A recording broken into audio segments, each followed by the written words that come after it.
It's any vote. It's like, right, move to Gus. Yeah, it's like the producer just go. Yeah. We are rolling, by the way.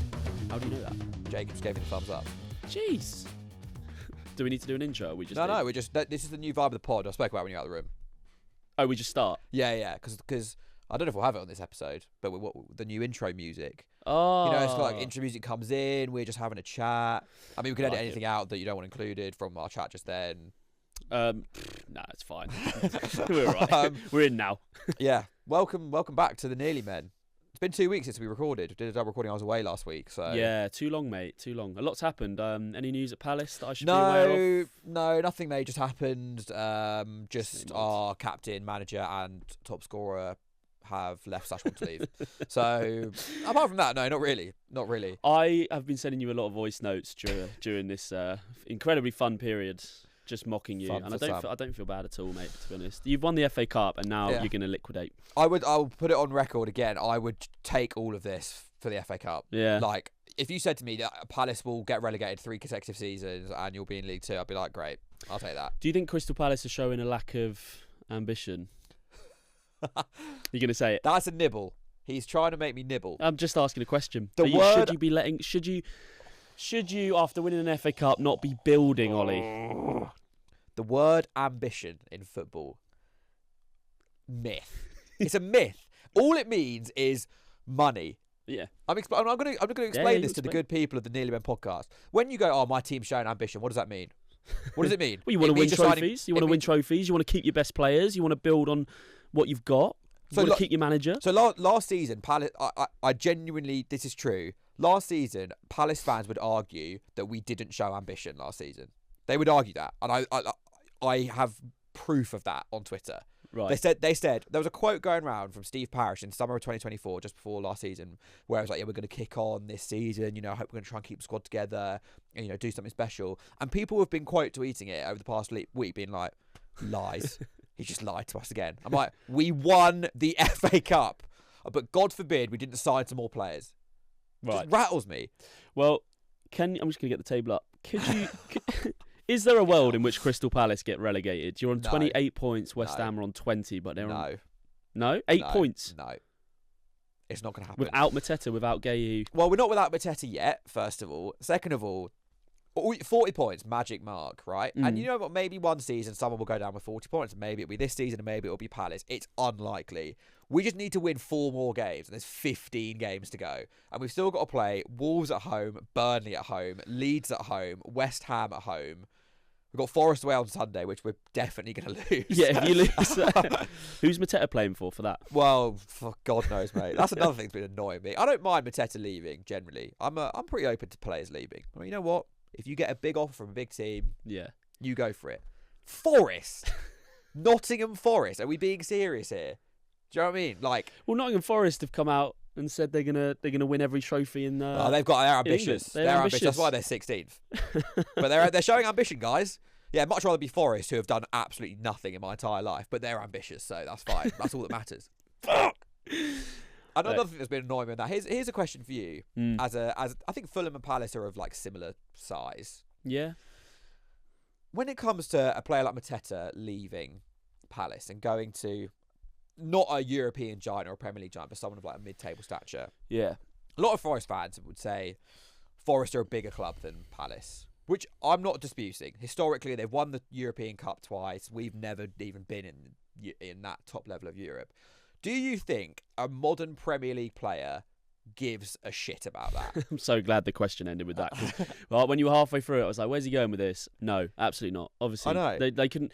like, Mateta's not leaving Crystal Palace because Forest are a bigger club. Exactly. He doesn't care. It doesn't matter. It's just money. A player wouldn't leave Everton are miles bigger than Palace. A player wouldn't go to Everton from Palace now because they think it's like a footballing step up, because it isn't. No, yeah. And it just annoys... I'm like, guys, like... They might say this in their welcome interview that Forest or Newcastle, Newcastle maybe a bad example because they actually like are doing quite well, but like Everton or who's another club in that realm?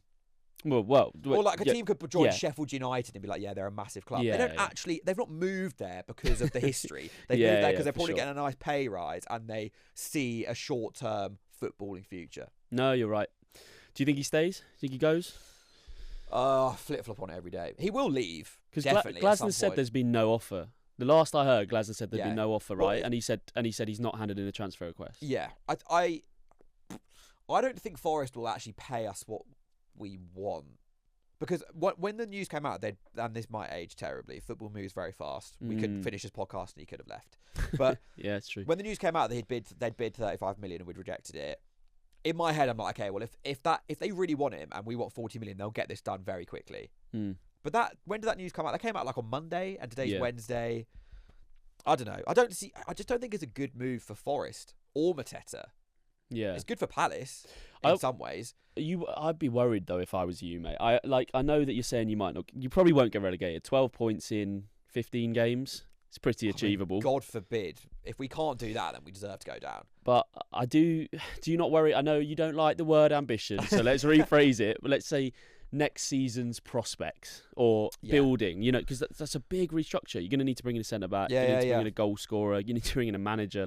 There is a big rebuild needed. I think part of the reason we're holding off in January is because we know the manager won't be here next year. So, what's the point in buying in Jan? Although we still need short-term solutions. We need to get a centre-back in of some kind, whether that's on loan or not.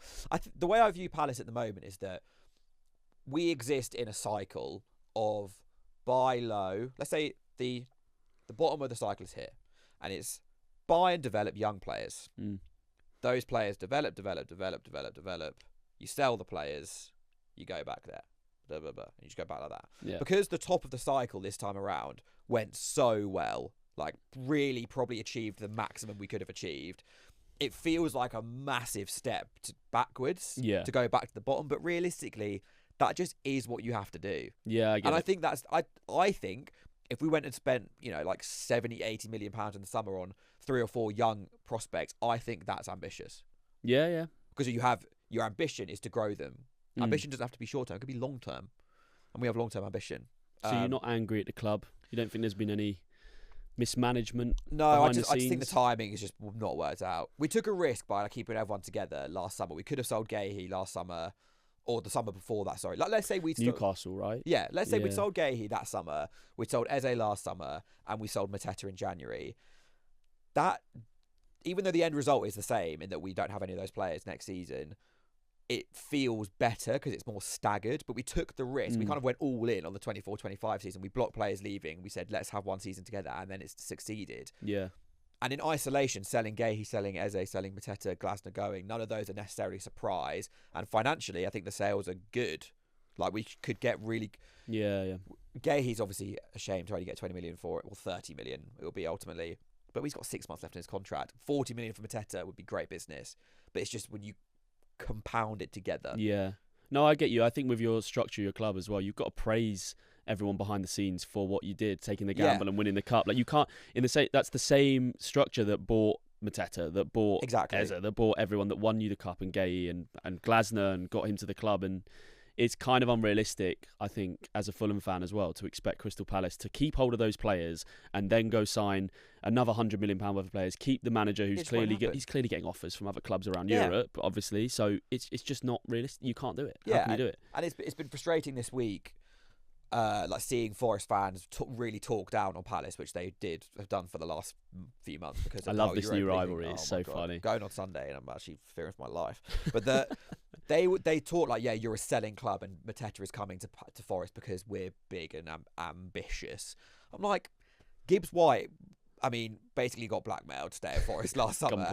Yeah, there's the Marinakis was just there. Elliot Anderson is 100% going to leave in the next 18 months. Gibbs White will probably leave in the summer too. Alanga left last summer. That's what, and I've said it once, say it again. There is nothing wrong with selling players. There's nothing wrong with it. It's just if someone offers you £55 million for Anthony Alanga, you take it. Keeping him isn't ambition. That's just being stupid. Yeah. So I get that. Ran over. Whereas Oscar Bob. Oscar Bob. I'm really jealous. Mate, Bob and Kevin on the wings is just an unbelievable partnership.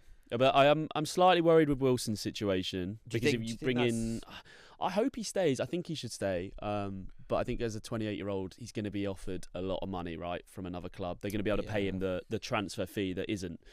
So I do worry a little bit about losing him. But also, have you seen not I'm the biggest XG fan, but like his overperformance of XG is like the biggest. I think it's like he's got like a 1 XG or something, and he's like got like 8 goals. It's just ridiculous. Harry Wilson it's the highest in Prem. I think it's the highest in Prem history of overperforming their XG. The eye test would back that up. Yeah, it's ridiculous. The catalogue of goals is nuts. I mean, I did think the free kick against Brighton should have been saved. Yeah, but if you don't buy a ticket, you don't win the raffle. Exactly.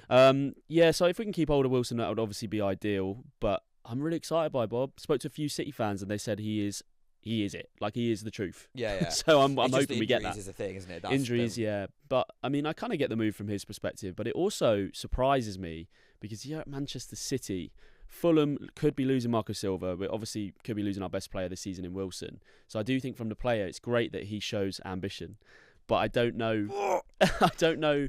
It's a risk. It's a risk with Fulham because, like, who's going to come in as manager at the end of the season? It's going to be a real. Sorry, I was opening a can of Red Bull. Oh, product placement. Just opened this delicious can of watermelon Red Bull.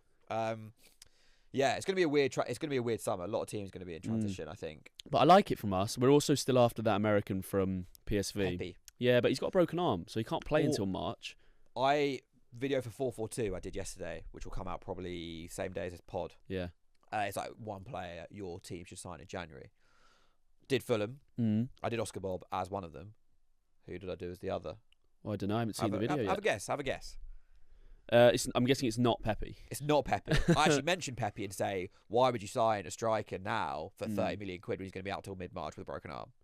Instead, did you say Harvey Elliott? He can't because he's been on loan. Who did you say? I said, instead of signing Pepe now, do that in the summer, and in the meantime, get ex-player on loan.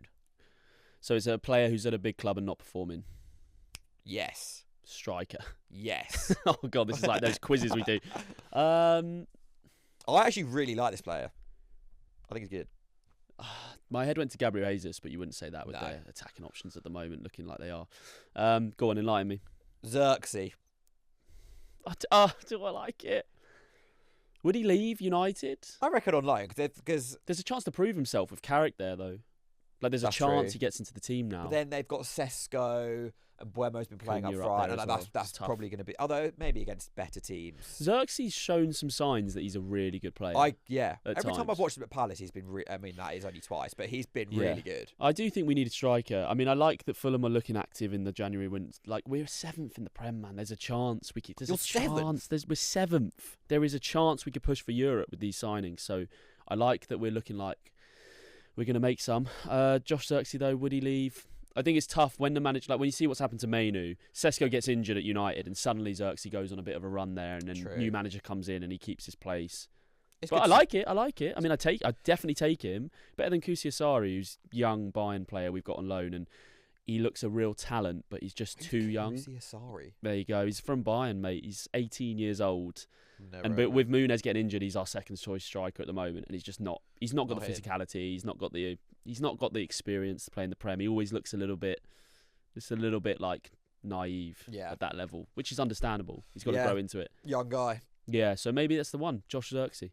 You heard it here first. Yeah, and probably last. But I like the shout. Sometimes we fix football in this podcast and people don't listen. It's up to the clubs. We're trying our best to help people. Speaking of, should we get on to one of our themes of today, which is how do we stop Arsenal being so boring, Ollie? Let's fix them. No, we're not fixing Arsenal. No, we're not fixing Arsenal. I think Arsenal's current state in the Prem really leans into our podcast theory, which is that football is not just about winning. It's not. No. A team that has been clowned for many, many years for not winning. Narrative, you just got to get over the line. Doesn't matter how. Doesn't matter how you play the football. You just got to win. But did people actually mean that? I don't think they did mean that. Based on this season so far, every single week, it's like Paul Scholes coming out, was it yesterday, saying they'd be the worst Premier League champions ever. It's just like, yeah. I actually hope Arsenal win the league so we stop talking about them. Yeah. It's just it's just exhausting. No, I get you. But are they boring? Do you enjoy watching Arsenal play football? I don't think they're as bad as people make out.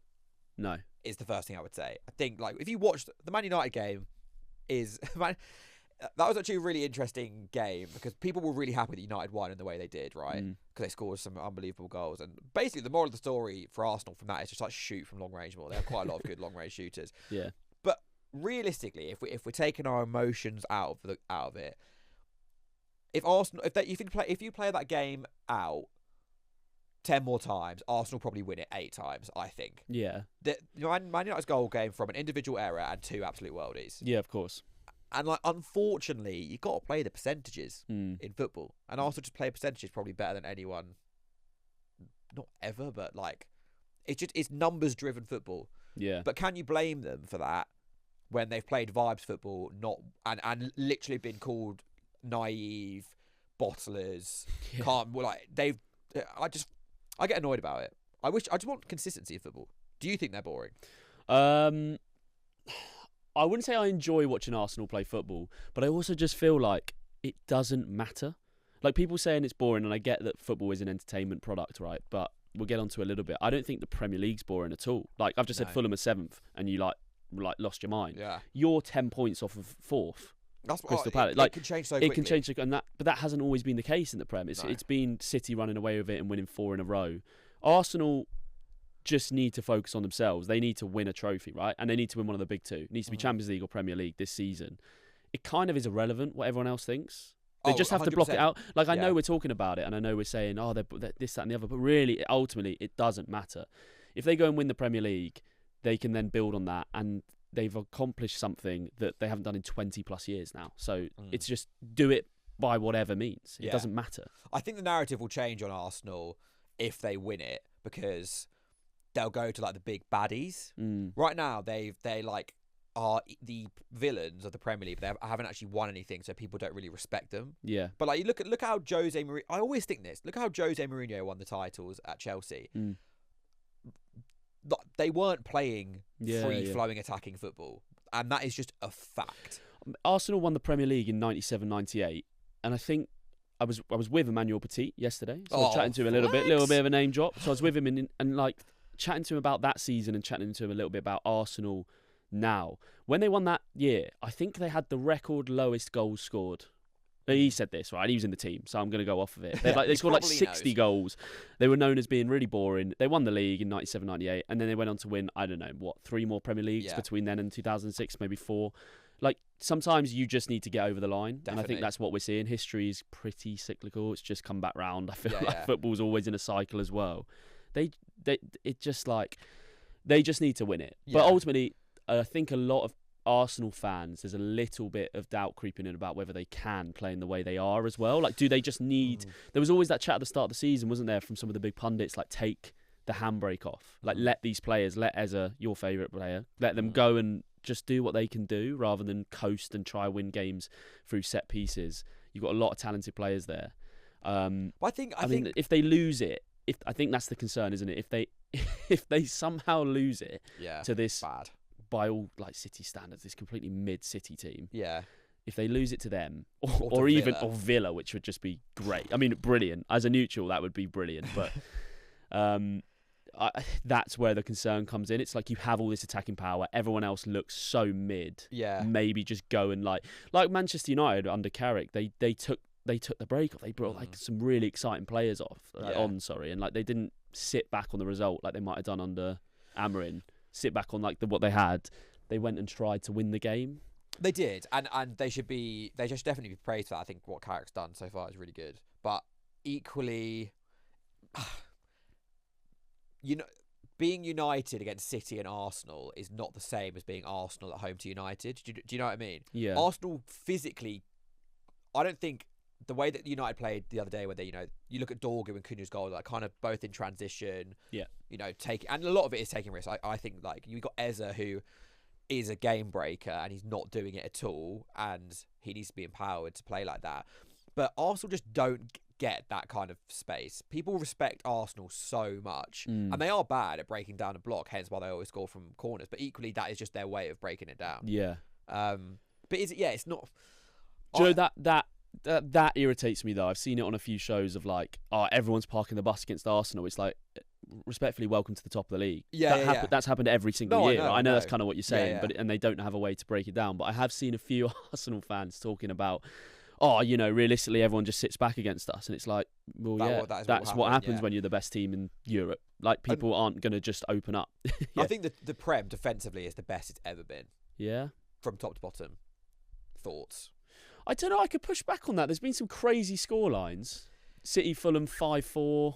Yeah, that's true. Villa, Brighton 3-4. Bournemouth United 4-all.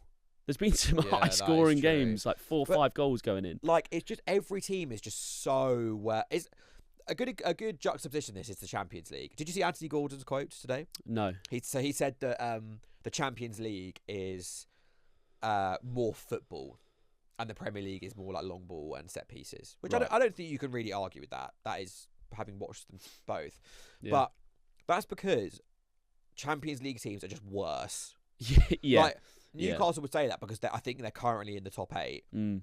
All of the Premier League teams are in the top 13, I think, and there's 6 of them. 6 in there's 5 in the top 8, right? Arsenal are top, Spurs are in the top 8, Newcastle are in the top 8, Man City are just outside, Chelsea are just outside. Who am I missing?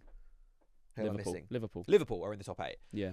And like, these teams struggle every single week to beat a Premier League team because Premier League teams just know how to defend. They know how to press, how to have a mid block, how to have a low block.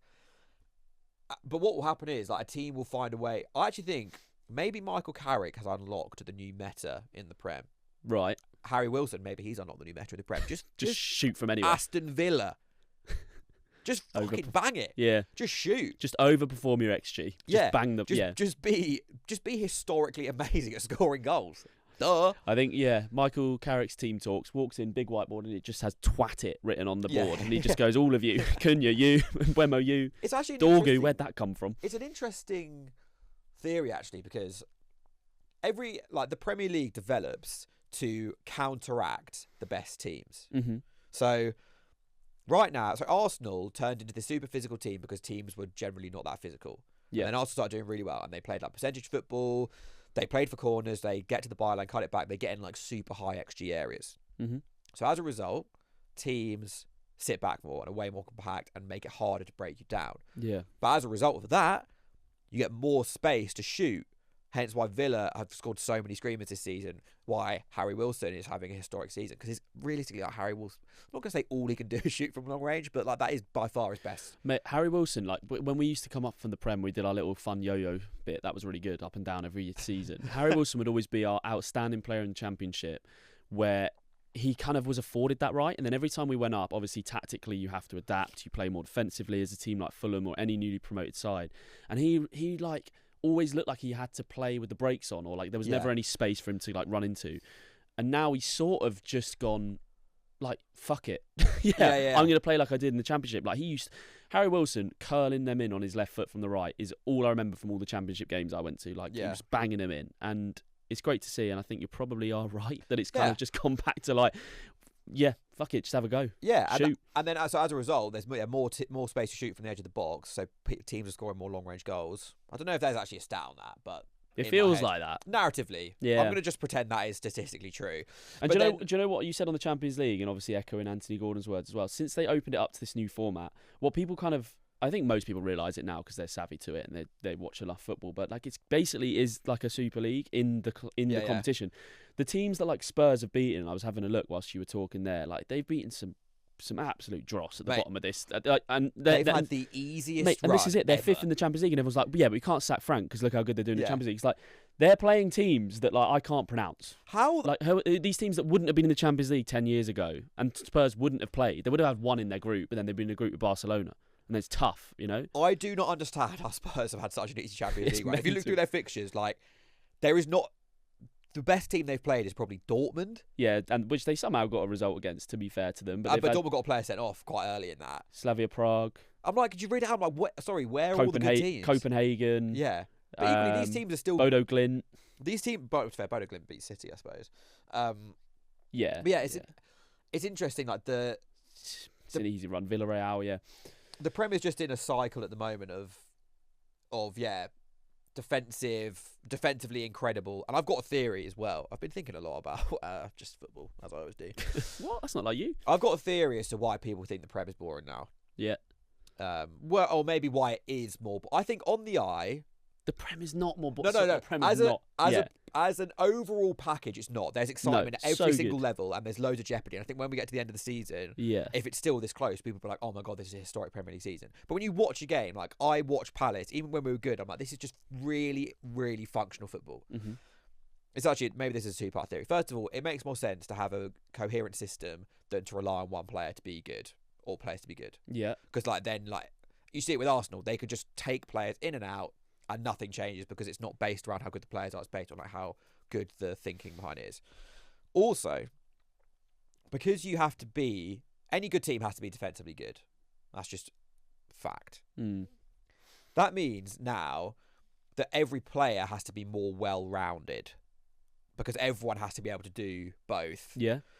So as a result, centre-backs and like especially full-backs, I think, are like the best they've ever been in terms of how well-rounded. Someone like, first one that springs to people that spring to mind are Timber and Calafiori. Sure. You could put them in any position and they would, like, I think you could play Calafiori up front 10 years ago and you would think he's a striker. Right. But he's actually was a centre-back originally. Yeah. But he could do so much.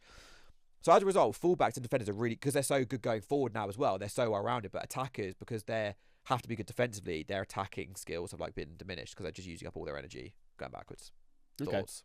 Yeah, I agree. I mean, I definitely think the shout about defensive players improving, like they're on the ball all the time. Whether you think that's because of Pep or not, we spoke about off camera, didn't we? The Pep effect of like building out from the back. But like, yeah, Fulham's. Do you know who I look at as an example when you were talking through there is Anthony Robinson? I'm thinking from a Fulham perspective, going every single week to Fulham for years and watching Anthony Robinson. Like when we first got him, even he was so raw. He was like so. I hate the term, but the classic like Premier League athlete, right? Like he was like 6'1", he could get up and down. But now like most of our attacks, he got like 10 assists last season, and the development into his game and how he's improved, and now Liverpool potentially after him. Like he's the perfect example of, I think Anthony Robinson even 5 years ago, Fulham fans were like, this guy's not it. Like this guy's not it. Maybe in the Championship, but when we get up to the Prem, no way. Now he's our captain and best player, and he's our left back, and I don't think it's a coincidence. You know what I mean? And Kenny Tete on the other side for us, Fulham, unbelievable footballer. Like you could play Kenny Tete right wing, 100%. He's got the ability on the ball to cross it in. And I think it's definitely evolved. I think it's evolved into that. It's an interesting theory. I mean, do you think the fullbacks have gone from potentially? Do you think fullbacks have had the biggest glow up of any position? Yeah, gone from like. I mean, I always hate the Gary Neville narrative because he definitely downplays himself. But you've gone from that like no one wants to be a fullback to like you probably get the most touches on a football pitch. Yeah, being a fullback's fun. I used to play right back Sunday League. It was great. Mate, I play left wing still, and I'm starting to think I might move left back. Yeah, I think the legs are going. I get the ball more. Yeah, you have to be very fit. Yeah, you do. I'm not about left running. I think you do less. Depends how you play. Or maybe it's Sunday League level. Yeah. I was bombing up and down that left right, mate. I was like, Daniel Newell's in his prime. Yeah, I think that the evolution of football to this super. I don't think it's like players are just so good at everything now, rather than like being this good at attacking and this good at defending. Everyone's just kind of like here. But then to answer your question as well, like you've got these players in fullback that you're saying potentially are now like unbelievable. They're much better. Calafiori coming from centre back to fullback, you could put him up front. Is it not a little bit of a crime on football that Saka's not getting as many touches because Timber's on the ball all the time? Like, do we want Cole Palmer getting the ball over Gusto? Like, is that what is driving this narrative of people thinking like Haaland has like 5 touches a game? He scores 2 goals, but it's like everyone's paying a ticket to watch Haaland and Foden play football. They're not paying it to watch Ake build out from the back. I'm sure if you watch Arsenal, you see that Timber and Calafiori in particular, they often are like up front. Yeah. It's like Timber's in the box and Hayes is on halfway, and I'm like, how has this happened? I saw something the other day that was saying about how those players are in there to create space out wide, and like they're not actually like meant to be used. They're basically just like decoy runners. I was just like, I mean, fair enough, but it just feels a bit lame. Like, especially, and this is why I think I'm having the identity crisis at Palace that I'm having, because the way I've watched Palace in my life is like the complete opposite of what football is now. Someone like Roman Esse. I don't know if I've spoken about Roman Esse on this podcast before. I think about him literally every day. That's not even a joke. Wow. Go on. He's a player we signed from Millwall last January. Like the most like classic Palace player ever. Yeah. He's South London winger, left-footed right winger. He can play on the left as well, actually. He's just signed for Coventry. Jacob will know about this. He scored against Norwich the other day. Norwich fan, Jacob. Norwich fan. Already. Very well taken goal, if I do say so myself, even though I'm not SA or a Coventry fan. But he's like he's skillful. He's like just so many unnecessary flicks and tricks. But he's technically a really good footballer. But defensively, he just can't really be asked. Which, you know what, I'm like, crack on. But that's why he's at Coventry now. He's been loaned out. Yeah. And instead, we've played Devaney there over him, who is not as good. Yeah. Let's put it that way. And as a football fan, I'm like, that's so annoying because like you want to see flary, risk-taking players because you want to be entertained. But equally, I get why he's not playing. And even Coventry fans are like, oh, he doesn't do enough tracking back. It's like that. Like, people think they know what they want, but they actually, if you have a winger who does no tracking back, you'd be annoyed about it. Yeah, of course. I get annoyed when Mateta doesn't press. Yeah. Because that's what just football is now. Yeah, it has changed. So what do you think Michael Carrick's done? You mentioned about 20 minutes ago now that Michael Carrick might be the answer. What's he done? What have you seen? Because it will switch. This will change. Yeah. Well, I think it will anyway. I always think it goes in cycles. So I think that it will go back to just how it was, or like trying to get the Cunhas and Mbeumo's on the ball more. Yes. Someone's got to.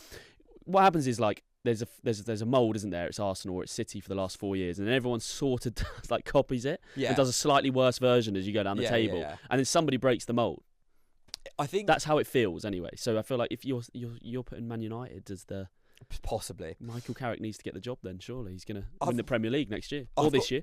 I actually think I did Sky Sports Scenes at the weekend, and I did say my prediction was that Carrick would get the. This was before they beat Arsenal. You think you get the job? I said I thought Carrick would get the job on a perm. Yeah.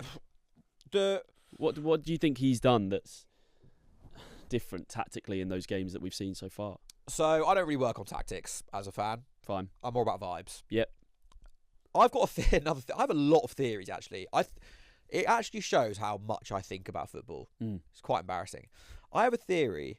This episode is sponsored by Hill Coaching Company. Feeling stuck, bored, or quietly running on empty? Oliver Hill is a UK-based business coach guiding leaders, founders, and entrepreneurs to intentional happiness, wealth, and legacy. The work is direct and challenging. Honest conversations exposing the self-sabotage and breaking down the comfort zones that no longer serve you. The result? Clearer decisions, stronger relationships, genuine happiness, and success that feels enjoyable. Find out more at hillcoachingcompany.co.uk. That apart from maybe right now, Man United definitely, possibly Fulham on quite a good run of form. Yeah. And not even sure Man City. Every Premier League team is miserable. Yeah. Okay. And we can, every team. Let's run through the league. Arsenal somehow are miserable, even though they're 4 points clear and they're top of the Champions League. Mate, let me do this for you because I'm looking at the form table in front of me. And it is pretty mid. Like the form table is so weird. The form table is so weird. You've got Arsenal win, draw, loss. City have only won once in their last 5. Villa in third have only won twice in their last 5. Man United won the last 2. Haircut pending in 3. And then, even Chelsea won the last 2. Liverpool in 6th place in the league haven't won in 5 games. It's just like, it is weird. And then you got Fulham there. Yeah. Everyone has like a serious gripe with their team, which I think stems from the way that football is being played, as we've discussed previously. Yeah. And I think what Carrick has done is made like the fans just enjoy it more. I don't think it's sustainable. Like, as I said, I know the Arsenal result was, and they battered City, so that is, I'll say, you know what, fair enough. That really worked against them. But against Arsenal, like, if you take that game in isolation, you just describe what happened, you'd say that Man United probably don't win that as many times as they do. But I think United would rather play that way and lose than put 11 men behind the ball and win. Yeah. Because like that's just kind of like what they've been used to. And I think what Carrick has done is led into what United fans expect from their team. Yeah. Which is free-flowing, fast football, young players playing, and if it works, great. And, you know, maybe if let's say they got Fulham next. Yeah. Let's say they lose to Fulham playing that way. We'll see how their fans react to it. But generally speaking, they have an idea of how football should be played, and he's just like doing it that way.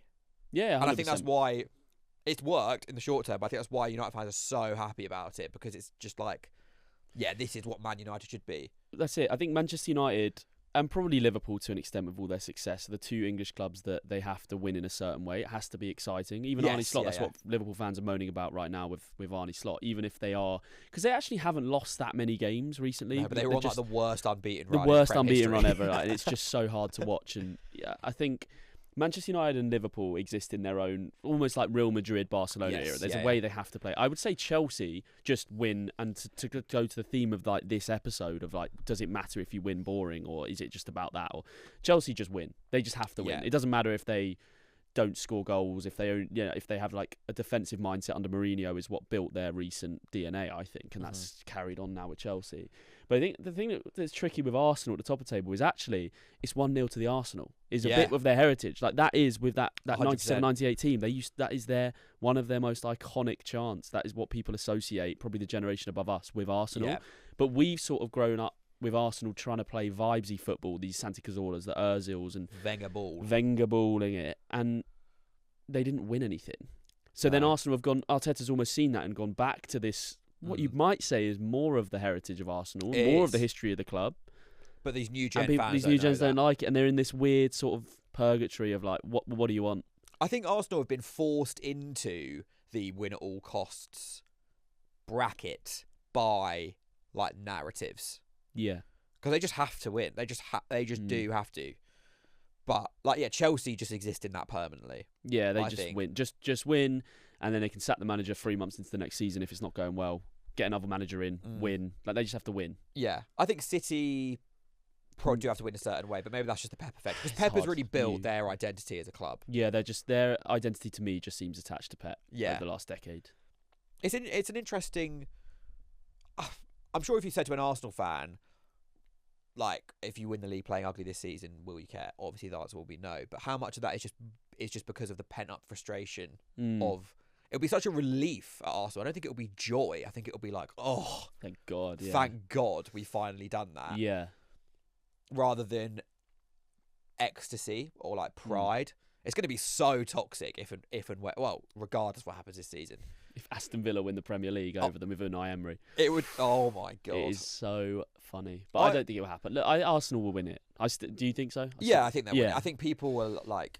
They're still 4 points clear. They would have taken that, and I think the gap before Christmas was only like 2. I know it's gone back down. They just haven't they haven't striked on opportunities. Like they could have gone like 12, 15, right? Yeah, they don't look like champions in the same way that they're not ruthless in the way that City have been, but no team in the Prem looks like an old Premier League champion because the Prem has evolved to this point now of, in our head, there's always been like a really dominant team, but like in my conscious footballing life, there's been Man United under Fergie, who always played like really swashbuckling football. There was City under Mancini and Pellegrini and Pep. There's like Liverpool under Klopp. Those all play like really expansive, nice football. Yeah. But before that, like Mourinho's Chelsea, Wenger, like Arsenal. In that period of time, like it is normal for a team to just be like a bit shit to watch, but they just do win. But we're just not used to that. Yeah, we're not used to it. And I think it's just Arsenal's culture. They're in a weird spot. They're a weird club because they're like, you're either 1-0 to the Arsenal or you're this expansive Wengerable football. You don't really. I think the fan base feels split. Do you think it's possible for them to find a balance? Like, how if you're, let's say you're Mikel Arteta. Yeah. And you've got to do this all in a Spanish accent, by the way. Voginel, guys. Guys. Guys. Tom Garrett does a great Arteta impression. Have you seen it? No, but I have to. It's really good. How would you... we'd said we wouldn't fix Arsenal. Let's how would you add a little bit of a sprinkle of stardust to Arsenal? I honestly think that Mikel Arteta knows what he's doing.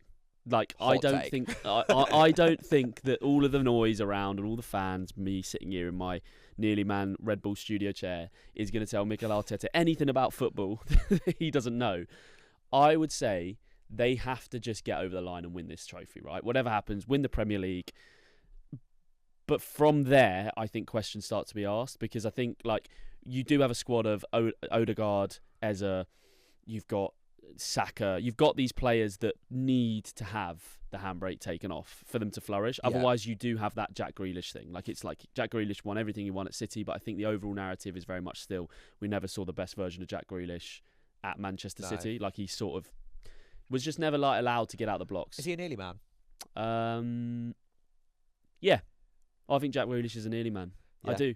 I think he should have been the player at Manchester City getting 15 goals, 10 assists, having at least one of those Kevin De Bruyne seasons for them in the 10, or even if it's on the left wing. Never had that.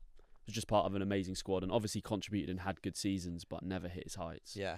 But I think Arsenal do probably just need to do what they're doing and just focus on winning this Premier League title. But from there, I think they have to change. Yeah, then you have to win a certain way. Yeah, then I think once you're champions, you have to have swag. You have to have the I'm him attitude. You have to go to these games, and I think it's always been. It does get boring to keep saying it, but they have to go and win a bit like City. They have to go win at Liverpool, at Anfield. They have to like own that to release that, like to hit their full potential. Because I think we all look at that Arsenal squad and we think maybe there's a question mark over striker, but maybe they could have another midfielder in backup for Rice. But they are an unbelievable squad. Yeah, I agree. I don't think there's many holes in it. No. It's the best squad in Europe. Maybe Europe. I think they'll win the Champions League, possibly at a canter. Oh, that's a big claim. They do just like they went to Inter Milan, who are they top? They are top, yeah, top of Serie A. And they just pissed it. I know, but when it gets to the latter stages, I feel like as long as those big clubs are in it, even City I'd put into that now. But if you've got Real Madrid, if you've got Bayern Munich, even though they beat Bayern Munich, even though Real Madrid don't look like Real Madrid, when you get to those last stages, those clubs come alive, and that's almost that confidence that I feel like Arsenal will not get until they win, and that's why they need to win. Whether it's the Prem or the Champions League, they've got to get that confidence that they are that team. Even I know it doesn't move the needle, but even just go and win the League Cup. See, I don't think that matters. But I think there's a mental barrier there. But let's say they play City at Wembley and they win 2-0. I think that just instills. It's much better than losing it. It's better than losing it, but I would argue I don't think it puts them into the headspace that I'm saying, like seeing. But I don't think it puts them into the headspace of they go to the Bernabeu against a weak Real Madrid team, maybe with a 1-0 lead from the Emirates, and actually believe they can win. Whereas I think Real Madrid sit there and I think winning a Carabao Cup, I don't think Jude Bellingham and Vinicius and Mbappe are sat there like, oh no, these guys won the Carabao. Jude Bellingham there like, fuck. He's there like that, mate. Well, interestingly, while you're saying that, I was thinking about, we said about how like Arsenal don't shoot from range, they don't have the handbrake, or they have the handbrake on, etc. Yeah. When you think about a lot of big games over the past year, a lot of them have been decided, or big moments of them have been moments of brilliance that have come from nothing and broken the game open from like a standard percentages football. Like off the top of my head, this season, Liverpool 1, Arsenal 0, Szoboszlai 35-yard free kick. Arsenal Real Madrid the Champions League last season, they were brilliant across both those legs, but Declan Rice scored 2 unbelievable free kicks, and without that, does that tie look different? Possibly. Like, that's not tactical, that's individual brilliance. Even last season when they played City away, and City went 1-0 up, and you thought, City could batter Arsenal here, and Calafiori just scores from 30 yards out of absolutely nowhere. And even the game at the Emirates this season where they drew 1-1, Arsenal probably, they dominated that game, but they win it because Eze plays an early ball over the top while City are out of shape. Martinelli scores a really good chip. That's not come from them just playing patterns. Yeah. And as we said, Arsenal have the players to do that. Someone like Eze's he's at Palace, he was such a moments player. He wasn't good at, recycling the ball. He wasn't an Odegaard. They're entirely different players. But he's not being given the chance to do what actually every big team needs to do. But, mate, I was thinking with Manchester United's 2 goals, I know that the Dorgu goal and the Cunha goal, the decisive one, were kind of worldies. But did that come from Arsenal trying to play a little bit more expansive football? Like, obviously, they got excited for the Cunha winner and they all push him forward. And maybe there is a weakness that Arteta and the management team see there of, actually, when we do play that expansive football, if we do just put Odegaard, Eze and Saka and we try to operate in possession in the final third more with those players and we send our fullbacks flying up and we do all this, maybe there's maybe they're actually a bit more vulnerable than we think. Oh, definitely. With that midfield of Zubimendi and Rice, is it that defensively minded? They definitely are. They play the way they do because that covers their weaknesses. But there's a balance. You can still have all those patterns, but let's say Eze gets the ball 30 yards out, he needs to feel empowered to make his own decision in that instance rather than... But then I guess, again, the chances are, if you're hit, let's say you're 30 yards out and you're Eze, the odds are the better thing to do is to pass it out wide and get across it. That just is true. Yeah. But it's just difficult. Being a football manager is actually low-key pretty hard. Do you reckon? Yeah. How long do you think you could last as a football? If you got given the Palace job, right? But you look like Glasner. You got like some sort of cloak on that makes you look like Glasner, so no one knows it's Ollie Thomas. How long do you last? Right? Not long. Not long at all. What do you do? Like, go on. So you got Forest this weekend. how am I setting the team up? How are you setting the team up? What's the pre-match talk? I mean, but I haven't done my research on Forest. This is an issue. Maybe we should do this as a segment. We should go like you're Fulham manager for the next game, and I'm Palace manager. Oh my God, we should do this. We should do this next episode. Okay. We both have the same fixture next week, and we're the manager, and we've got to work out what a team's strengths and weaknesses are. Yeah. And we've got to propose a game plan of how to play against this team. Well, you've got Brighton next week. Fuck. Brighton, just do him in, mate. I love it. We'll do it on next episode. Yeah, 100%, Jacob. We've got Everton at home. I can win that. Yeah. I can win Everton at home. No, we should do it so we have the same fixture, so we see because with Palace and Fulham are of I know the table doesn't necessarily reflect this. We're of similar abilities, right? As a team, like we're not gonna. Fulham and Palace aren't going to approach games very differently. Sure. So let's say like we'll do our analysis. Okay, I'm in. And we'll show it. See, what if we do it and it goes really well and we both get given Prem jobs? I couldn't give this all up. Do you think you'd have to?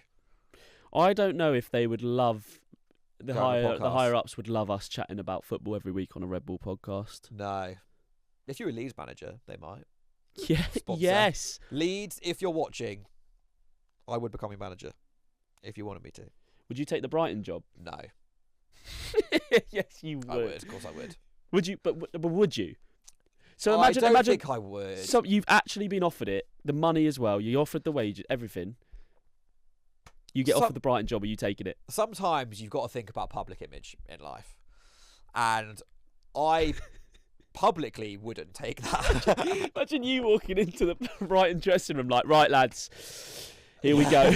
Lewis Dunk, like, it's not like, who is this? The James Milner. There was I did a sport Bible shoot a while ago, where it was like would you rather type thing, and the clip went viral, where it was like, would you take like $2 million or £5 million to support your rivals for a year, or would you not do it? And all of us said no, apart from Jack, mate, who said yes. And like, all the comments are like, oh my God, these guys are fucking idiots. Like, of course they would take it. But it's like, even if you would take it, you don't say that. Yeah. Because if I as a Palace fan go, I'd support Brighton. Yeah. People will crucify you. Jack, mate, the only reason he did it is because he's already been crucified so much by West Ham fans. He's got nothing to lose. Well, also his career isn't based around supporting West Ham. Exactly. And being a West Ham fan or content. Like, he does the odd thing for it, but obviously he's doing other stuff. More strings to his bow. Is that the phrase? Yeah. More in his Arsenal. Arsenal. Oh, shit. Whoa. Shit. He comes in every morning. Yeah, I've actually got an Arsenal shot. I don't. That was a joke. What's the highest level of football you think you could manage without being exposed? Do you think you could do like, I don't know, like the 8th tier of English football? Do you think you'd get exposed to that level? We just set them up in 4-4-2. I think it's just the personality that I would struggle with. I would struggle. I'm not really. I know this managing. might be a crazy surprise to people, but I'm actually not really like a lad's lad. Right. Not. If I walked into like a Sunday League dressing room even with a bunch of like alpha males, they'd be like, "Fuck this guy." Right. I don't think I'd be able to dominate a room. No. Do you think managers like maybe at that level or a little bit lower just copy what they see in the Prem? Yeah. Do you think they're just watching like a little bit behind the scenes of the Arsenal documentary and going like, oh, we should do that? We should get some speakers on the training ground and we play. Should get some speakers we need a dog. Win the dog. Yeah, definitely. It's like when Conte, I always hark back to this, and it's similar. It's a kind of a similar note to close on as well. Teams just copy everyone in the Prem and in football. Yeah. Everyone copied Pep. Everyone's copying Arteta. Everyone copied Conte. Do you remember everyone went 3 at the back for a bit? Palace did that, and we were terrible at it. That was a boring time in the Premier League. Yeah, it was. We were. I remember playing a back 3 at home to Sunderland, and we were 4-0 down at half time. We did it, mate. I remember going to Selhurst Park, and under Ranieri, we had a back 3. Under Ranieri. Yeah, I know. We played Brighton the game before, and I think we came back. It was either like 2-2 or 3-3. It was something crazy. We came back and we drew the game, but we played a back 3. We swapped to a back 4 when we went down.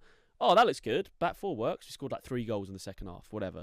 We then go to Selhurst Park. I was at the game. Can't see anything, by the way, in your away end. Yeah, bloody facts. brilliant. What year is this? 18, 19? Yeah, something like that. We got relegated we effectively got relegated at Selhurst Park. Roy Hodgson was your manager. Yeah, I think I remember this game. And we were chanting about Roy the whole game because we were so bored. But anyway, the point of it is we swapped to a back four. Second half of that game, went on to get a result. We go to Selhurst Park, look at the team sheet, we're playing a back three again. And we got absolutely done. Like, I think Mitrovic hit the post, but then I think we lost the game 2-0, got relegated. It was like... Did Jeffrey Schlupp score in that game? He did. Jeffrey Schlupp scored. It was like, why are we playing a back three? And you just look at it and you genuinely do think, I could have told you that. Yeah. Like, we just scored 3 goals in the game before. Why are we now setting up the same way? Well, you've got your chance next week to... Well, I'm here. I'm ready for it. I think I can do it. I think mine would just be... pass the ball to Wilson. Just shoot. And then inshallah Oscar Bob. That's it. Well, Oscar Bob off the bench. As we said, the new meta is just fucking bang it. Yeah, but I like Palace it. have no players who can bang it. That's our problem. No one can score from more than 4 yards. I might take this into my Saturday League game this weekend. I might just, every time I get the ball, just shoot. Just be bang. like, lads, it's the new meta. Yeah. I'm Harry Wilsoning it. Do you know what meta stands for? No. Most effective tactical approach. Does it? I'm pretty sure. Can we I fact check that? That sounds right. I didn't know it stood for anything, but there you go. You learn something new every day. But overall, then, we both agree the Premier League. I mean, I can't get on board with the narrative. I can kind of get on board with the Arsenal one, but when it starts to become the Premier League, that's where I draw the line. There's 10 points difference between Crystal Palace and Man United in 4th and 15th. Fulham are looking like they could get into Europe. Brentford are looking like they could get into Europe. Aston Villa could win the league. Yeah. West Ham are on a resurgence to try and stop themselves from the relegation battle. Like, it's not a boring product. No, it's not. I would agree with that. And are Arsenal ruining the Prem, ruining the Champions League, ruining anything? No, you can't. No, you can't say they're ruining it. They could be more entertaining, but ultimately, it's not like if they win the Premier League by being boring. Do you think any Arsenal fan cares? I think, the media, the world has forced Arsenal's hand on this. They've been told repeatedly, just win. So they've gone, yeah, we'll bloody do that. Yeah. I actually hope they win the league and just do it by just being even more set piece focused. Right. Which would be hilarious. What if they just don't? What if they win every game 1-0 for the rest of the season and it's a corner? I think that would be objectively jokes. People would be rattled by it. I mean, I'm going to say on record, I'd quite like Aston Villa to win the league. I think that would just be amazing. Yeah. The Unai Emery narrative and the Arsenal would be collapse. Narrative. It would move mountains. Enjoyed that, mate, though. That was good. And then next week, we've already got next episode planned. Yep. We're prepping for a Premier League fixture. We'll have to decide who it's against. We can decide that. I might bring a whiteboard. Yeah. Oh my God. Yeah. We should get one for the set. Just get one there whiteboard and get the little magnets, and we can go. Yeah, you guys. Yeah, you you got to do guys. it in like a Spanish accent because all good managers are Fucking Spanish. hell, guys, come on. Fucking hell, guys. Inshallah, It's the fucking standards, guys. The vogging standards. Anyway, on that note, thank you very much for listening. Do all the normal stuff. Just listen, subscribe. Yeah, rate. if you made it this far, please do rate us 5-star if you're listening on Spotify. It helps out big time, and check us out across all socials. Boom. Thank you very much, and we'll see you next week for a tactical masterclass from me and John. Absolutely.